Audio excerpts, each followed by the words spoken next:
Well, hello and welcome to The Left Wing from inside the Stade Velodrome in Marseille. Well, who saw that coming? You did, Sinead. You tipped Ireland, in fairness. Go on. I did get the scoreline wrong, but yeah, I had a few shaky moments though earlier today. I was kind of thinking, I do not know, I should be more realistic, but yeah, I don't know, is it kind of blind faith or what? Still feels surreal, doesn't it? Just the whole night was a bit strange. I found. I know I said beforehand, like the atmosphere did live up to the expectation and the. Like, I'd never heard the Marseillaise sung with such gusto. It was really special. Yeah, it was. But I don't want to start off with this necessarily, but I thought France were ridiculously flat for a team who'd just been through that experience. Like, surely if you were ever going to be fired up for a game, it was after that. And Ireland, like, it was like the World Cup was just a bump in the road. Yeah. Like something they didn't really, didn't knock a sock. We've talked to all of them. We know how they talked about having PTSD last week, but at the same time, they turn up. They were accurate. The changes in personnel didn't bother them. They were welcome back the Irish line out as well. Their line out was very good. They fixed the things that had gone wrong. Now France didn't contest particularly well, but it was a really complete Ireland performance in keeping with. It was more like the 17 wins in a row than maybe what went wrong in the one defeat in that cycle, which was obviously in the most important game. But I think it just showed that this Irish team. They've been knocked for six by that World Cup, but they've bounced back very strongly, and they should go on and win a Grand Slam now, because that was the most difficult fixture on the agenda, and what an impressive way to come to France, score 5 tries, record win, albeit against 14 men, but that was a self-inflicted win. What a stupid red card. But should he have even have come back on the first time, do you think? I thought there was enough moving parts in the first one to make it a yellow. Yeah, I thought. But like to get it just what's quite strange is, like, we watch Irish teams all the time.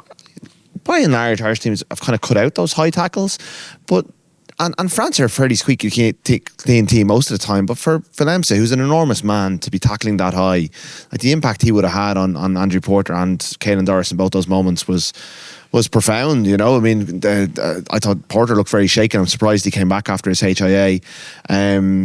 And it was such a silly thing for an experienced player to do, and it put his team on the back foot. And as what harm, they've got Jerome Garces in the background. We just saw him there as we were in the mix zone. So clearly, they got him in a few years ago to focus on the discipline and the breakdown and things like that. But yeah, you're right, Rud. It was self-inflicted, and the fact that he did almost the same thing twice just beggared belief, really. But obviously it was a factor in, I suppose, the size of the scoreline, but I still wouldn't take anything away. I'm not saying that you are at all, but I wouldn't take anything away from that Irish performance. I think it showed how much of a well-oiled machine I think Ireland is at the moment. Like, there's so many question marks over what would they be like without Johnny Sexton. How would the attack flow?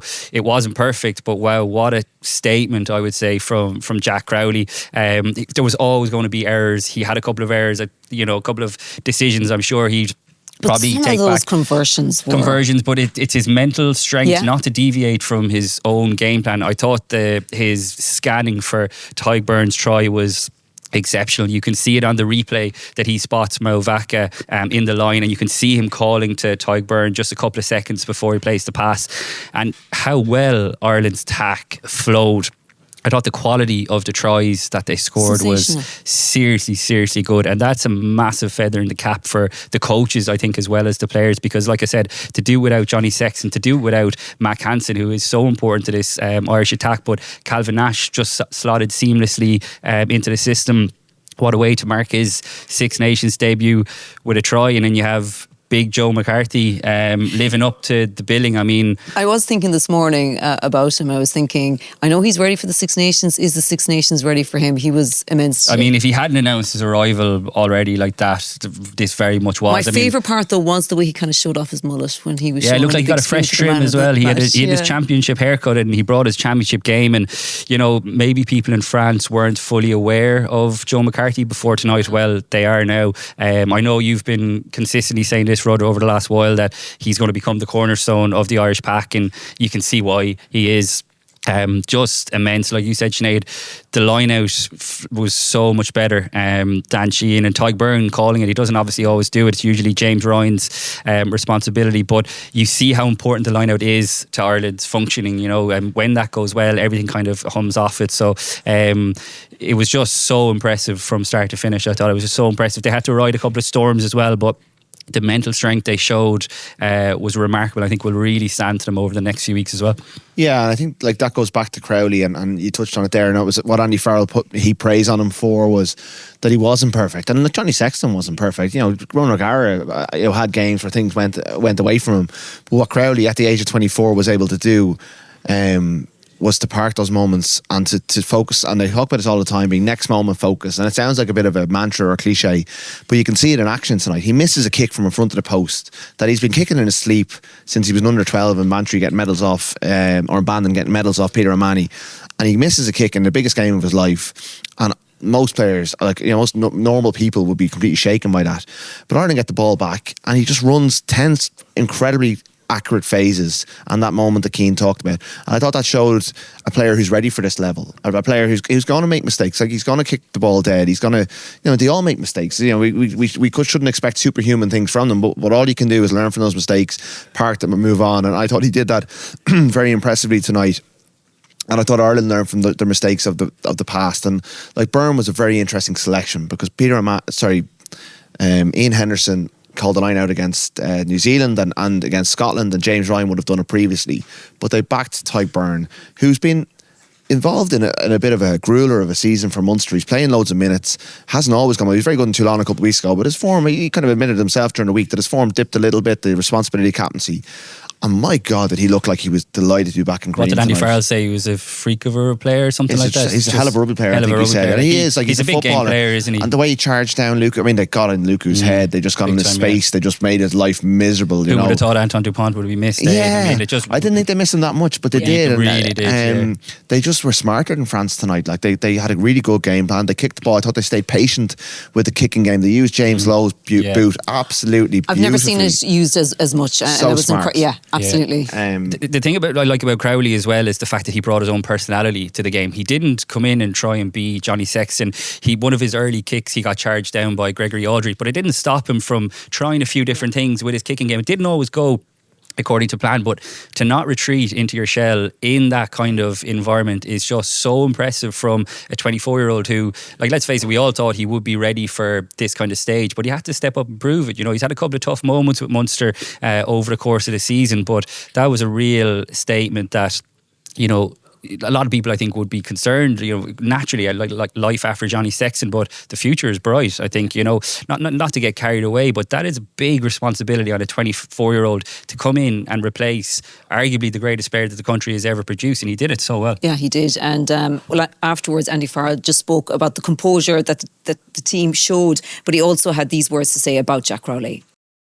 There's no doubt that a young kid who playing in a position like Jackie is at 10 with the responsibility of that, but then obviously all week, and rightly so, everyone's talking about how we're going to deal with not having Johnny at the helm, etc. And Jack's going to be the one that has the first shot at filling the shoes. It definitely creeps in. I mean, everyone, you'd be a liar if you say he didn't, but he gains his strength from knowing that his teammates are prepared and there to help. And I thought his composure at the line was great. He made some really nice decisions and some poor ones at that as well. And he'll know that more than anyone else. I thought, the strength of character in regarding his goal kicking when he missed the one in front, albeit from a longer distance, but then to knock them over from the sideline, 2 on the trot from the sideline shows immense character, really. So it's a good start for him. It's a good start. It's a good start for us as a team, and hopefully he'll get better and we'll benefit from that as well. We were talking yesterday just about that this would be a real test again of Andy Farrell, the manager. My God. It's very impressive what he does, the way he speaks about the team, how aligned what he speaks about is with what the players do on the pitch. Sometimes everything matches up. Yeah, it really is, and it's unusual because sometimes he's not the most effusive talker. Sometimes his press conferences are a little bit frustrating that he doesn't go into huge detail about certain elements. But what he does go into detail about is team back up on the pitch, and he talks. Last year was all about adversity. I think the psychological element, he and Gary Keegan have invested heavily in that side of things, and you can see the belief that this team has. Like, we saw what effect the World Cup has had on that French team. They were a bit of a rabble tonight. Like, Galtier was so basically abdicated responsibility after the game. He wouldn't really analyse the game. He wouldn't talk about it, which I thought was really weak. They embodied a World Cup hangover, I thought. They looked really still shaken by that. And look, I mean, Irish supporters were obviously gutted with how the World Cup played out, but it was far worse for France considering everything that they invested into home World Cup, and you could see that it's still lingering. They looked rattled, and it was a far worse performance than they delivered in their World Cup quarter-final. It was nowhere near the level that they were at, whereas Ireland, like, to go away, the provinces haven't been going great. Leinster are being a bit clunky. They're trying to learn a new defensive system. Munster's squeaked through in Europe. I mean, there's no Ulster players in the team, that they've been so bad, and a couple of Connacht players who haven't had, I don't think Bundy Aki's been as good as the World Cup Bundy Aki, but then here he is again tonight. So Farrell took them off to Portugal and has just been able to just find this kind of, it's almost like what Warren Gatland used to do for Wales. He's like, whatever you've done at your provinces doesn't really matter that much, but I'm gonna harness what you're doing here. And even the bench that he picked, brought them all on at once at a moment where they've just scored a 4th try, so the game wasn't really in the balance, but they powered home. The fact that they went for the corner rather than kick the points when they didn't really need an extra try, but they wanted to make a statement to this French team and to the rest of Europe that they're here to be taken just as seriously as they were last year. And like, they've now got a 9-day turnaround into an Italy game. Then they welcome what we expect is going to be a very poor Welsh team to Dublin. Then you go to Twickenham, essentially what is going to be the key game in the rest of the tournament, because Scotland are coming to town a week later, and you would expect it to be Scotland and Dublin. Like, it's opened up beauty for them. This was the hardest game on their agenda, and they made it look so easy. Not a bad night for Peter O'Mahony to take over as captain. It is, of course, the 4th time since 1972 that Ireland have beaten France in France. And he spoke afterwards just about Joe McCarthy and just also what tonight's win means to him. I think it comes back to, again, he had some great moments in the game, and then the moments that you need to get rid of, he did that. You know what I mean? Moved on from, he had a penalty in the second half, just got on with the game and continue to get better and better. And, that's something we have to hang our hat on at the moment. And you saw it from young guys and old guys alike, just playing the game. And I thought he was outstanding tonight. I don't think it gets any better, really. The stress of the last couple of days, I'd have given the whole lot up for a win tonight away from home. First game up Friday night in Marseille in the Velodrome. I'd have been a happy man packing the whole lot in tomorrow morning if you'd given me the chance to take a win. And you're trying to say something? No. Right? You're going to pack it all in? No, I'm not. No, it has to be right up there. I think I said inside it was the biggest margin that we've beaten France by. I remember as a young fella, watching Irish teams, and you'd be hoping you'd hang on in there. You know what I mean? Whereas it's a different animal now. So what about the set piece? Well, I mean, the line-out was superb. Dan Sheehan's throwing, Burns calling. I thought France could have, if France watched Ireland at the World Cup, you would have thought they were going to throw a few bodies up. They got their team selection wrong. I know I said it yesterday when we were talking, I just can't believe they didn't pick Cameron Waukee. One of the best line-out operators in the world against what was a struggling Irish line-out. It made no sense to me. I didn't think the selection of Mo Fana really worked out either. So I think they kind of got a couple of keys to selections wrong, but massive feather in the cap for Paul O'Connell, wouldn't you have to say? Because he was under pressure. Absolutely. I suppose they got it wrong in the line out. Where it worked was in the scrum, where even without Willemse, they were the dominant force. And when they brought on Pasalo Tuilagi and the new front row all at once, they blitzed Ireland. And that's an area, I think, when you come up against your France and South Africa in particular, maybe England, but maybe not. I'm not quite sure. That's where Ireland that's where teams will look at Ireland and think they can get on top of them. But not many teams can out scrummage that Irish pack. But even with McCarthy's size in there, that's something they can really hone in on this week. John Fogarty won't be happy with the way the scrum went. Dixon, I think, did a little bit of levelling up across the game as well. There was a few that went again. There was one where Cian went to ground. That could have been a reset. He gives a penalty. That was a pretty pivotal moment because it just came after that Jack Crowley had gone up and won the ball and got a penalty given against him, which I thought was a very harsh call and could have turned the game. That was a big moment. But Gabriel Iggs goes up, down and scores a fairly dubious try, but the way Ireland responded to that was very impressive again. So they overcome. A scrum can get on top of you. We've seen in big games at the World Cup in the last couple of years, if your scrum's going, that no scrum, no win line.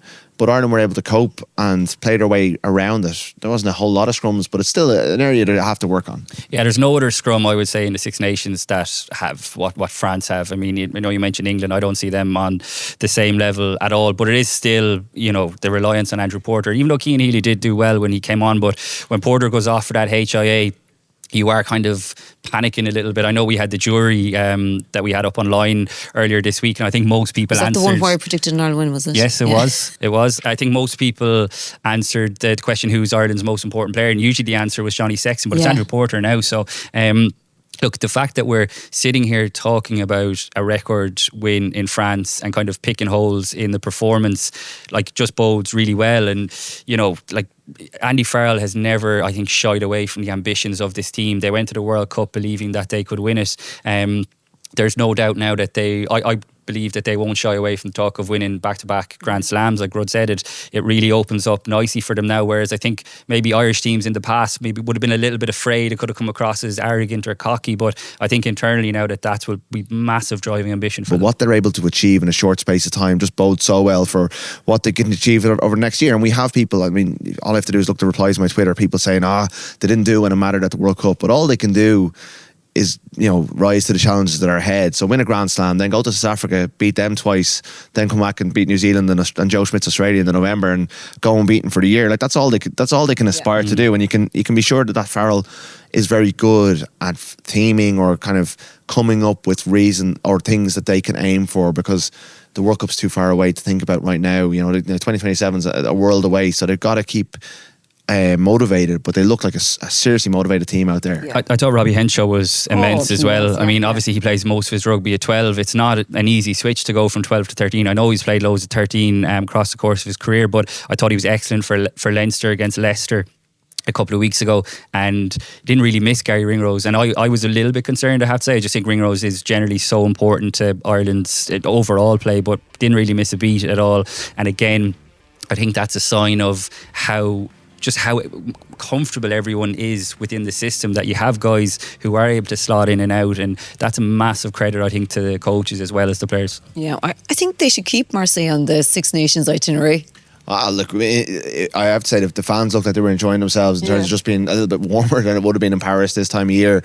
It was a great place to watch a game. It was such a cool stadium. I'd love to see Ireland take a game to Cork someday and just kind of change it up. It's lovely to, I don't know, mate, as I said, I've said before this week, we're so lucky that we get to go to all these games, but it is nice to have a fresh place on the itinerary, and it was an incredible experience tonight, and Ireland would be quite happy to come back here. It's a bit like Chicago, it's got its own place in the no zombie though. Pedestal. No zombie. It was ole ole. They had the Irish fans, I don't know if you noticed, separated around the stadium. They did, so there was pockets. It wasn't just one big crew, but they made themselves heard. I mean, the Fields Vatanoy ringing around a few times as the players were doing their lap of honour. Ole ole was ringing around. So Peter O'Mahony, we just heard him in the clip there, summed it up well, I thought. I mean, we're also used to being scarred by Irish teams coming to France, and to come here and score 5 tries, a record win, is just immense really. So it was just such a positive night. Yeah, no, it absolutely was. Well, a magnificent night. That is it from us. The Six Nations is up and running. Thanks for watching.